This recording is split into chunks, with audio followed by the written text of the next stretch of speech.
অঙ্গনওয়াড়ি কেন্দ্রের টিউবওয়েল থেকে বেরোচ্ছে দুর্গন্ধযুক্ত ফেনা, মেশানো হয়েছে বিষ, ছড়িয়েছে সেই আতঙ্ক। খবর পেয়েই ঘটনাস্থলে পৌঁছে দুটি টিউবওয়েল সিল করল প্রশাসন।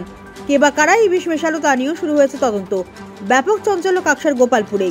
জানা গিয়েছে শুক্রবার স্থানীয়রা গোপালপুর উত্তরপাড়ার অঙ্গনওয়াড়ি কেন্দ্রের এবং পাড়ার একটি টিউবওয়েলে জল নিতে গিয়ে দেখতে পায় প্রচুর দুর্গন্ধযুক্ত ফেনা বের হচ্ছে। মনে হচ্ছিল ধানের পোকা মারার বিষাক্ত ওষুধ। এই ঘটনা জানাজানি হতেই গোটা এলাকা জুড়ে ছড়িয়ে যায় আতঙ্ক।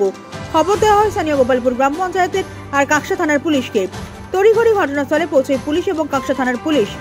তিনটি টিউবওয়েলেই সিল করা হয়। অঙ্গনওয়াড়ি কেন্দ্রের কর্মী রানু শেঠ কর্মকার কি জানিয়েছেন আসুন শুনে নিন। কল এটা হয়েছিল পরশুদিন রাতের ঘটনা, যেটা আমার শোনা কথা। পাশের কাকিমারা সব ভালো বলতে পারবে। আমাকে এখান থেকে ফোন করা হয়েছিল যে কলের মধ্যে রাসায়নিক কোনো পদার্থ দেওয়া হয়েছে এবং সেটা এসে স্পটে কলটাকে বন্ধ বস্তা দিয়ে বেঁধে দেওয়া হয়েছিল। কিন্তু তারপরে আমরা এসে পরে দেখলাম, তখন বাচ্চা আসেনি স্কুলে, এসে দেখলাম অন্য সব পঞ্চায়েত সমিতির মেম্বার বা থানা থেকে লোক এসেছিল, প্রধান উপপ্রধান, আমাদের সিডিপিও ম্যাডামও এসেছিলেন।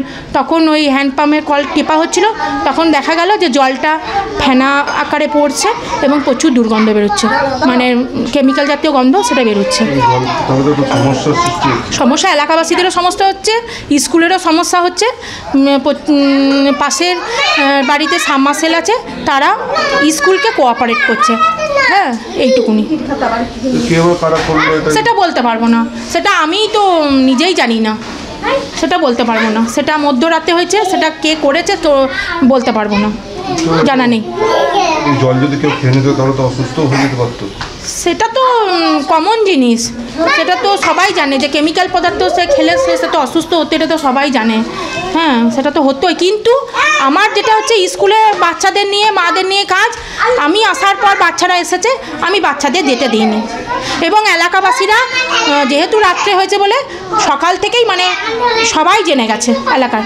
শুধু আমার এখানে আইসিডিএসের একটা কল নয়, আরও সব কলেও হয়েছে, 3-4টা কলেও হয়েছে।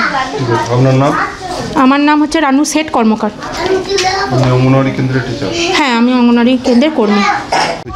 সকালবেলা দেখা গেল যে কল থেকে খুব ঘোলা ঘোলা জল বেরোচ্ছে, শুধু দুধের মতন হালকা সাদা, আর বিচ্ছিরি গন্ধ, মানে ধরা যাওয়া যাচ্ছে না, এত গন্ধ।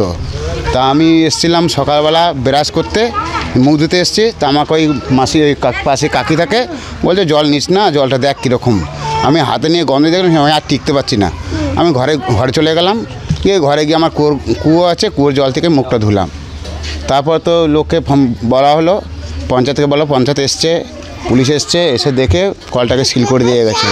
পাশেই অঙ্গনওয়াড়ি স্কুল, এখানে বাচ্চাদের রান্নার জল নেওয়া হয়, রান্না করা হয়। তারাও মানে নেয়নি জল, তারা পাশের বাড়ি সাবমার্শাল জল আছে, সেটা দিয়ে রান্নাবান্না করেছে। কটা কল সিল করা হয়েছে? কল আমি যা শুনলাম 3-4টে কল এরকম সিল করা হয়েছে। কে বা কারা করেছে? এটা পঞ্চায়েতের লোকে করেছে। না না, আমি বলছি এইভাবে কে মেশালো? এবার কে মিশালো আমি কি করে জানবো বলুন? আমি তো সকালবেলা ঘুম থেকে উঠে এই দেখছি। আতঙ্ক মানে বিশাল আতঙ্ক। এখানে খেলে পরে মানে কত লোক যে মারা যেত, কি হতো বলা যাচ্ছিল না। আমার নাম শম্ভু ঘরামি।